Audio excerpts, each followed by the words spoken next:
I think that one question that's worth asking about all the candidates, particularly for African Americans in Chicago and in Illinois, is what were they doing when they weren't running for public office? In other words, so, it's easy when you're running to stand up and say, well, I might do this and I'll do that, and you make promises. And I think too often the African American community has been promised things by politicians and then it doesn't get delivered.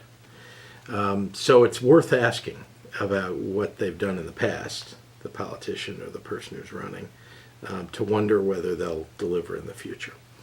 I've spent most of my adult life building things that I think have mattered in people's lives in Illinois. Aside from the fact that, of course, I've built a business and that we've got more than 1,700 employees here in Illinois, and that a good portion of those are African American. But aside from building my business, I've tried to build institutions and things that I thought would make a big difference in people's lives, people who need a helping hand to get ahead. Particularly the most vulnerable. And so I've chosen to spend my time focusing on building things that have focused on children, and particularly black and brown children. So, for example, for more than 20 years, I've been a leader nationally as well as here in Illinois on early childhood education, early learning, quality childcare, and quality preschool. So thousands of kids get quality preschool and quality childcare because of the work that I've done. Why are people turned off by the Democratic Party, or why haven't people shown up to vote, or why have people chosen to turn away and maybe even support Governor Rauner back in 2014?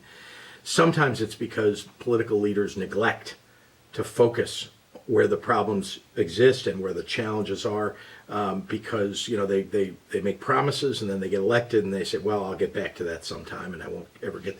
But you will know about me because of my history, because what I was doing when I wasn't running for public office, when I wasn't thinking about running for public office, these are the things that you want a governor thinking about too.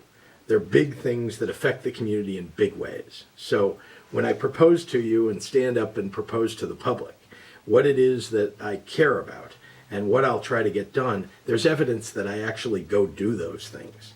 And that with the sitting in the governor's office, that I can put the leadership team together to get those things done. That leadership team, by the way, needs to be significantly representative of the diversity of our state, and in particular the African American community.